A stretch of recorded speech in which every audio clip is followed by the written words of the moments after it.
TV 24 news ವಾಹಿನಿಗೆ ಸ್ವಾಗತ. ಹೆತ್ತವರು ಮಕ್ಕಳಿಗೆ ಆತ್ಮವಿಶ್ವಾಸ ತುಂಬುವ ಕಾಳಜಿ ವಹಿಸಬೇಕು. ಪ್ರತಿಯೊಬ್ಬರು ಕೂಡ ತಮ್ಮ ಜೀವನದಲ್ಲಿ ಕರ್ಮದ ಹಾದಿಯನ್ನ ತ್ಯಜಿಸಿ ಉತ್ತಮ ನೀತಿ ನಿಯಮಗಳ ಮಾರ್ಗದಲ್ಲಿ ನಡೆದರೆ ಭಗವಂತನ ಕೃಪೆ ಲಭಿಸುತ್ತೆ ಅಂತ ಶ್ರೀಧರ ಮುರುಡಿ ಹಿರೇಮಠದ ಬಸವಲಿಂಗೇಶ್ವರ ಮಹಾಸ್ವಾಮೀಜಿ ಹೇಳಿದ್ದಾರೆ. ಪಟ್ಟಣದ ಶ್ರೀ ಮುಕ್ಕಿಬಸವೇಶ್ವರ ದೇವಸ್ಥಾನದ ಆವರಣದಲ್ಲಿ ಸೋಮವಾರ ನಡೆದ ಬಸವಲಿಂಗೇಶ್ವರ ಶಿವಾಚಾರ್ಯ ಮಹಾಸ್ವಾಮಿಗಳವರ 24ನೇ ವರ್ಷದ ಪೀಠಾರೋಹಣ ಮಹೋತ್ಸವದ ಅಧ್ಯಕ್ಷತೆ ವಹಿಸಿ ಮಾತನಾಡಿದರು. ಭಕ್ತರು ಧಾರ್ಮಿಕ ಆಚರಣೆಯಲ್ಲಿ ತನು ಮನ ಧನದಿಂದ ಭಾಗವಹಿಸಿ ಪರಸ್ಪರ ಗೌರವ ಹಾಗೂ ಭಕ್ತಿಯನ್ನು ಪ್ರದರ್ಶನ ಮಾಡಿದಾಗ ಸಮಾಜದಲ್ಲಿ ಐಕ್ಯತೆ ಮೂಡಿ ಆಧ್ಯಾತ್ಮಿಕ ಶಕ್ತಿ ವೃದ್ಧಿಯಾಗುತ್ತೆ. ಧಾರ್ಮಿಕ ಕಾರ್ಯದಲ್ಲಿ ಕೈಜೋಡಿಸುವುದು ಕೇವಲ ಸಂಪ್ರದಾಯವಲ್ಲ, ಅದಕ್ಕೆ ಆಳವಾದ ಆಧ್ಯಾತ್ಮಿಕ ಮತ್ತು ಸಾಮಾಜಿಕ ಮಹತ್ವವಿದೆ ಎಂದಿದ್ದಾರೆ. ನಮ್ಮ ಸಂಸ್ಕೃತಿಗೆ ಪಾಶ್ಚಿಮಾತ್ಯರು ಮಾರು ಹೋಗಿ ಅದನ್ನ ಸ್ವೀಕರಿಸುತ್ತಿರುವಾಗ ನಾವು ಪಾಶ್ಚಿಮಾತ್ಯ ಸಂಸ್ಕೃತಿಗೆ ಮಾರು ಹೋಗಿ ನಮ್ಮ ಮೂಲ ಸಂಸ್ಕೃತಿಯನ್ನ ಮರೆತಿರುವುದು ಆತಂಕಕಾರಿ ಸಂಗತಿ ಎಂದಿದ್ದಾರೆ. ಪೂರ್ವಜರು ನಂಬಿಕೆಯೊಂದಿಗೆ ಬದುಕು ಬಾಳಿದ ಧಾರ್ಮಿಕತೆಯನ್ನ ಮರೆತರೆ ನಮ್ಮದೇ ಸಂಸ್ಕೃತಿಯನ್ನ ನಾವು ಕಳೆದುಕೊಂಡಂತಾಗುತ್ತೆ ಎಂದಿದ್ದಾರೆ. ಇಂತಹ ಧಾರ್ಮಿಕ ಕಾರ್ಯಗಳಿಗೆ ಹೆಚ್ಚಿನ ಒತ್ತು ನೀಡಿದರೆ ಮುಂದಿನ ಪೀಳಿಗೆಗೆ ಸೌಹಾರ್ದಯುತ ಜೀವನಕ್ಕೆ ಸಹಕಾರಿಯಾಗುತ್ತೆ ಎಂದಿದ್ದಾರೆ. ಕಾರ್ಯಕ್ರಮದ ದಿವ್ಯ ಸಾನ್ನಿಧ್ಯವನ್ನ ವಹಿಸಿದ್ದ ಮೈಳ್ಳಿಯ ಶ್ರೀ ಸಿದ್ದೇಶ್ವರ ಶಿವಾಚಾರ್ಯ ಮಹಾಸ್ವಾಮೀಜಿ ಹಾಗೂ ಜಿಗರೆಯ ಶ್ರೀ ಗುರುಸಿದ್ದೇಶ್ವರ ಶಿವಾಚಾರ್ಯ ಮಹಾಸ್ವಾಮೀಜಿ ಮಾತನಾಡಿ, ಬಸವಲಿಂಗೇಶ್ವರ ಸ್ವಾಮೀಜಿಯವರು ಜಾತಿ ಭೇದವಿಲ್ಲದೆ ಮಾನವ ಜೀವನಕ್ಕೆ ಮೌಲ್ಯ ತುಂಬುವ ಕಾರ್ಯದಲ್ಲಿ ಮಠದ ಮೂಲಕ ಅಪಾರ ಸೇವೆ ಸಲ್ಲಿಸುತ್ತಿದ್ದಾರೆ ಎಂದಿದ್ದಾರೆ. ಶ್ರೀಗಳು ಪ್ರತಿದಿನ ಭಕ್ತರಿಗೆ ಉಚಿತ ಯೋಗಾಸನ ತರಬೇತಿ ನೀಡುತ್ತಿರುವುದರ ಜೊತೆಗೆ ಭಕ್ತರಿಗಾಗಿ ಹಾಗೂ ನಾಡಿಗಾಗಿ ಅನೇಕ ಪಾದಯಾತ್ರೆಯನ್ನ ಹಮ್ಮಿಕೊಂಡಿದ್ದಾರೆ. ತಾವೇ ಗೋಶಾಲೆ ಪ್ರಾರಂಭಿಸಿ ಪ್ರಾಣಿ ಪಕ್ಷಿ ಪ್ರೀತಿಯಿಂದ ಸೇವೆ ಸಲ್ಲಿಸ್ತಾ ಇದ್ದು ಈ ಭಾಗದಲ್ಲಿ ನಡೆಯುವ ದೇವರು ಅಂತ ಪ್ರಸಿದ್ಧರಾಗಿದ್ದಾರೆ ಎಂದಿದ್ದಾರೆ. ಹಣ, ಅಂತಸ್ತು ಹಾಗೂ ಅಧಿಕಾರದಿಂದ ಶಾಂತಿ ದೊರೆಯೋದಿಲ್ಲ. ಅವೆಲ್ಲವನ್ನ ಮೀರಿ ಶಾಂತಿ ಮತ್ತು ನೆಮ್ಮದಿ ನೀಡುವ ಶಕ್ತಿ ಧರ್ಮದಲ್ಲಿ ಇದೆ. ಆದ್ದರಿಂದ ಧರ್ಮ ಪಾಲನೆ ಪ್ರತಿಯೊಬ್ಬರ ಕರ್ತವ್ಯ ಎಂದಿದ್ದಾರೆ. ದುರಿತ ಅಂದ್ರೆ ದುಷ್ಟ ವಿಚಾರಗಳ ದೂರ ಇಡಬೇಕಂತ ಅದಕ್ಕೆ ನಿಜಗುಣ ಶಾಸ್ತ್ರ ಇವತ್ತ ಎಲ್ಲಾಗ ನಡತ್ತಂತಂದ್ರ ಹುಬ್ಬಳ್ಳಿಯ ರುದ್ರಾಕ್ಷಿ ಮಠ ಪ್ರತಿ ವರ್ಷ ದಿವಸ ಬೆಳಗ್ಗೆ 8 ಗಂಟೆಗೆ ನಿಜಗುಣ ಶಾಸ್ತ್ರ ಇವತ್ತಿಗೆ ನಡೀತೈತಿ. ಆ ನಿಜಗುಣ ಶಾಸ್ತ್ರವನ್ನು ಪದ್ಯವನ್ನು ಓದಿದಾಗ ಮಾತ್ರ ಅರ್ಥ ಸಾಧ್ಯ ಆಗ್ತಾ ಇದೆ. ಅದಕ್ಕೆ ದುರಿತ ಕರ್ಮವ ದುರ್ವಿಚಾರವನ್ನ ಕಿವಿಗೆ ಎಂದು ಹಾಕಬಾರ್ದಂತ. ಈ ಕಡೆ ಕೇಳಬೇಕು, ಈ ಕಡೆ ಬಿಡಬೇಕು. ಎಲ್ಲ ನಾವು ಇಟ್ಕೊಂಡ್ಬಿಟ್ಟು ಅಂತಂದು ಕೆಟ್ಟ ಹೋಗ್ಬಿಡ್ತೇವೆ. ಹಾಗೆ ಗುರುವಿನ ಅಂದ್ರೆ ತಂದೆ ತಾಯಿ. ಅದಕ್ಕೆ ತಂದೆ ತಾಯಿ ದೇವರೆಂದು ನಂಬಿ ಪಾದ ಪೂಜೆ ಮಾಡು, ನೀತಿ ತಪ್ಪಿ ನಡೆದು ನೀನು ನರಕ ತಪ್ಪದೆ. ಅಂದ್ರೆ ಇಲ್ಲಿ ತಂದೆ ಬೇರೆ ಅಲ್ಲ, ಗುರು ಬೇರೆ ಅಲ್ಲ, ಬಸವಲಿಂಗ ಶಿವಾಚಾರ್ಯ ಸ್ವಾಮಿ ಬೇರೆ ಅಲ್ಲ, ಆ ಪರಮಾತ್ಮ ಬೇರೆ ಅಲ್ಲ ಒಂದು ಭಾವನೆ ಇಟ್ಟುಕೊಂಡು ಶ್ರೀ ಗುರು ವಚನೋಪದೇಶವನ್ನು ಆರಿಸಿ ದಾಗಳ ಮುಜುಮರಸುತ್ತಿ ಮುಕ್ತಿಯಾನ ಹೆಂಗೆ ಸಿಗತೈತೆ ಅಂತಂದ್ರೆ ಸೇವಾ ಮಾಡ್ಬೇಕು. ಇವತ್ತು ನಾವು ಅಡಿಗೆ ಸೇವಾ ಮಾಡಕ್ತಾರ, ತುಲಾಭಾರ ಸೇವಾ ಮಾಡಕ್ತಾರ, ಕಸ ಹೊಡೆಯುವಂತ ಸೇವಾ, ಹಣ್ಣು ಕೊಡುವಂತ ಸೇವಾ, ಮಾಲೆಯನ್ನು ಕೊಡುವಂತ ಸೇವಾ. ಇಂಥ ಸೇವೆಯನ್ನು ಮಾಡೋದ್ರಿಂದ ಮಹಾತ್ಮರ ಸಂತೋಷ ಆಗ್ತಾ ಇದೆ. ನಮ್ಮ ಶಿಷ್ಯ ಸೇವೆ ಮಾಡಿದ್ರೆ ನಾವು ಒಂದು ಗುರುಗಳು ಒಂದು ತ್ರಿಕರಣ ಪೂರ್ವಕವಾಗಿ ಅವನಿಗೆ ಆಚರಣೆ ಮಾಡ್ತಾ ಇದ್ದ ನೃತ್ಯವನ್ನು ಮಾಡಿದರು.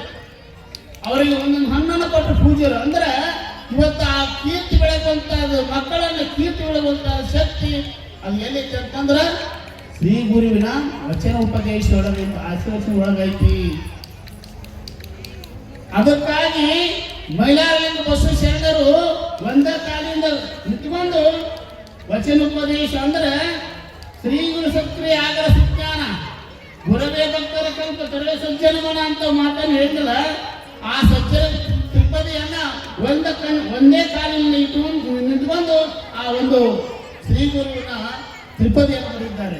ಅಂತ ಒಂದು ಶಕ್ತಿಯನ್ನ ಪಡೆಯುವಂತಹದ್ದು ಶಿಷ್ಯರು. ಇವತ್ತ ಬಸವಲಿಂಗ ಶಿವಾಚಾರ್ಯ ಮಹಾಸಭಾ ಸಂಸ್ಥೆಯನ್ನು ನಡೆಬೇಕಾದ್ರೆ, ಇವತ್ತು ಯೋಗಾಸನ ನಡಿಬೇಕಾದ್ರೆ ಅವರಲ್ಲಿ ಅಂತ ಯಾವ ಶಿಷ್ಯನಾದವಂತವನು ಗುರುವಿನಲ್ಲಿ ಒಂದು ಅಂತಃಕರಣ ಮಾತಂತ ಪುಣ್ಯ ಕಾರ್ಯವನ್ನ ಇದು ಎಷ್ಟು ವರ್ಷ ಅಂತಂದ್ರೆ 24 ವರ್ಷಗಂಟೆ ನೀವೆಲ್ಲ ನಡೆದುಕೊಂಡು ಬಂದಿದ್ದಾರೆ. ತಾವೆಲ್ಲ ಒಂದು ವರ್ಷದಾಗ 4-5 ಕಾರ್ಯಕ್ರಮ ಮಾಡ್ತಾ ಇದ್ದಾರೆ. ಆಮೇಲೆ ಎಲ್ಲವನ್ನ ಕಾರ್ಯಕ್ರಮ ತಾವೆಲ್ಲರೂ ಶ್ರಮ ವಹಿಸಿ ಅದಕ್ಕೆ ಹಣವಿದ್ದಾಗಲೇ ಭಕ್ತಿ, ಧನವಿದ್ದಾಗಲೇ ಸೇವೆ, ಗುಣವಿದ್ದಾಗಲೇ ಮಾಡಿ ಮುಕ್ತಿ ಪಡೆಯ ಆತ್ಮ ಅಂತ ಮಾತಾಡ್ತಾ ಇದ್ದಾರೆ. ಅದಕ್ಕಾಗಿ ಅಧಿಕಾರ ಇದ್ದಾಗ ವಯಸ್ಸಿದ್ದಾಗ ಮಾತ್ರ ಅಂತಂದ್ರೆ ನಮ್ಮ ಯಾವ ಗೋಮಾತೆಗೆ ಕೊಡಬೇಕು. ಇವತ್ತು ನೋಡಿ ಇಲ್ಲೇನ ಮುಹೂರ್ತ ಮಾಡಿದ ಅತಿಥಿಗಳು ಅಮಾವಾಸ್ಯೆಗೊಮ್ಮೆ ಆಕಳಿಗೆ ಪ್ರಸಾದವನ್ನು ಬುದ್ಧಿಯನ್ನು ಮಾಡಿ ಹೋಗ್ತಾರೆ. ಇಂಥ ಒಂದು ತ್ಯಾಗ ಭಾವನ, ಇಂಥ ದಯಾಮಯ ಯಾರಂತಂದ್ರೆ ಇವತ್ತಿನ ಒಂದು ಅಂತಃಕರಣ ದಯಾಮಯ ಅಂತಂದ್ರೆ ಎಲ್ಲ ಸರ್ವ ದಯಾಮಯ ಯಾರಂದ್ರೆ ಇವತ್ತು ಬಸವಲಿಂಗ ಶಿವಾಚಾರ್ಯ ಮಹಾಸ್ವಾಮಿಗಳಂತ ಮಾತನ್ನ ಇವತ್ತು ಆನಂದವಾಗಿ ಹೇಳ್ಬೇಕಾಗ್ತಾ ಇದೆ. ಇವತ್ತು ನಾನು ಇಲ್ಲಿ ಬರಬೇಕಾದ್ರೆ ಗುಟ್ಟೋಗಿ ಗ್ರಾಮದಲ್ಲಿ ಇವತ್ತು ಪುರಾಣ ಪ್ರಾರಂಭ ಶಾಳಕ್ಕೂ ಪುರಾಣ ಪ್ರಾರಂಭ ಆ 7 ಗಂಟೆಗೆ ಚಲೋ ಮಾಡಿ 8 ಮುಗಿಸ್ಕೊಂಡು ಇಲ್ಲಿ ಬಂದ್ವಿ. ಅಂದ್ರೆ ಪ್ರಾರಂಭಕ್ಕೆ ನಮ್ಮ ಆತ್ಮೀಯವಂತ ಆಗಿರುವಂಥ ನಮ್ಮ ಗುರುಗಳು, ಯಾಕಂದ್ರೆ ಮೊನ್ನೆ ಸಿದ್ದೇಶ್ವರ ಕೊಳ್ಳಕ್ಕೆ ನಾವು ಒಂದು ಪಟ್ಟಾಧಿಕಾರಿ ಆಗ್ಬೇಕಾದ್ರೆ ನಮ್ಮ ಗುರುಗಳು ಅಧಿಕಾರ ಕೊಟ್ಟ ಗುರುಗಳು ಇವರು. ಇವತ್ತಿಗೆ 1 ವರ್ಷ ಆಯ್ತು ಅವರು ನಾವು ಪದ್ಮರಾಜರು ಉತ್ಪತ್ತಿ ಸ್ವಾಮಿಗಳು ಕುಂಭಮೇಳ ಅಂದ್ರೆ ಅಲಹಾಬಾದ ಪ್ರಯಾಗ ಹೋಗಿ ಬಂದ್ವಿ.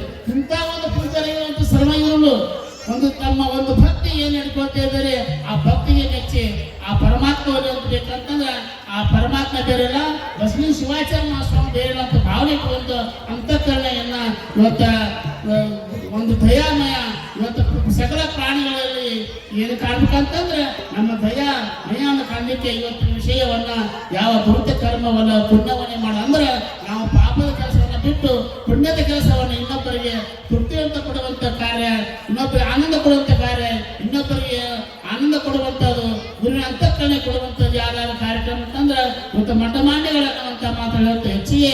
ಈ ಸಂದರ್ಭದಲ್ಲಿ ಡಾಕ್ಟರ್ ಮಹಾದೇವ ದೇವರು, ಅನ್ನದಾನೇಶ್ವರ ಮಠ ಕುಕನೂರು, ವೀರಣ್ಣ ಹುಬ್ಬಳ್ಳಿ, ಅಡವಯ್ಯ ಕಲ್ಯಾಣ ಮಠ, ಶಂಕರಪ್ಪ ರಾಂಪುರ, ಆದಪ್ಪ ಗುಳಗುಳಿ, ಭವರ್ ಸಿಂಗ್ ರಾಜಪುರೋಹಿತ, ಲಾಲ್ ಸಿಂಗ್ ರಾಜಪುರೋಹಿತ, ಜೀವನ್ ಸಿಂಗ್ ರಾಜಪುರೋಹಿತ, ನಿಂಗಪ್ಪ ಹೂಗಾರ್, ಸೋಮಪ್ಪ ಬನ್ನಿಕೊಪ್ಪ, ವಿರೂಪಾಕ್ಷಪ್ಪ ಗತಿ, ಈಶಪ್ಪ ಸ್ಟಾಂಪಿನ, ಮಾಗುಂಡಪ್ಪ ಮಾಸ್ತರ, ರಾಜಯ್ಯ ಸಾಲಿಮಠ, ಚಂದನ ಸಿಂಗ್ ರಾಜಪುರೋಹಿತ, ಬಸವರಾಜ ಕೊಂಡುಗುರಿ, ಕರೆಸಿ ಸಿದ್ದಪ್ಪ ಮುಳುಗುಂದ, ಬಸವರಾಜ್ ಕೊಳ್ಳಿ, ಮಹೇಶ್ ಹುಬ್ಬಳ್ಳಿ, ಬಸವರಾಜ ಸಾದರ, ಶರಣಪ್ಪ ದೇವಟರ, ಬಸವರಾಜ್ ಗತಿ, ಉಮೇಶ್ ಕುಮಾರ್ ಸಿರಿ ಹಲವರು ಉಪಸ್ಥಿತರಿದ್ದರು. ದೊಡ್ಡ ಬಸಪ್ಪ ಹಕಾರಿ, ಕೊಪ್ಪಳ, ಯಲಬುರ್ಗಾ, ಟಿವಿ 24 ನ್ಯೂಸ್.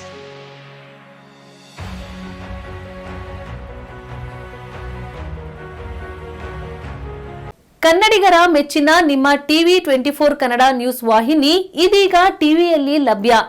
ಕರ್ನಾಟಕ ಮತ್ತು ದೇಶ ವಿದೇಶದ 360 ಡಿಗ್ರಿ ಸುದ್ದಿ ಹಾಗೂ ಉತ್ತರ ಕರ್ನಾಟಕ, ಬೆಳಗಾವಿ, ಬಾಗಲಕೋಟೆ, ಧಾರವಾಡ, ಹಾವೇರಿ, ಗದಗ, ಬಿಜಾಪುರ ಜಿಲ್ಲೆಯ ಕ್ಷಣ ಕ್ಷಣದ ವಿವರವನ್ನ ಪಡೆಯುವುದಕ್ಕೆ ಟಿವಿ 24 ಕನ್ನಡ ನ್ಯೂಸ್ ವಾಹಿನಿಯನ್ನ ಲೈಕ್ ಮಾಡಿ, ವಿಡಿಯೋಗಳನ್ನ ಶೇರ್ ಮಾಡಿ, ಕಮೆಂಟ್ ಮಾಡುವ ಮೂಲಕ ನಮ್ಮ ವಾಹಿನಿಗೆ ಸಹಕಾರ ನೀಡಿ ಮತ್ತು ಚಾನೆಲ್ ಅನ್ನ ಸಬ್ಸ್ಕ್ರೈಬ್ ಮಾಡಿ. Thank you.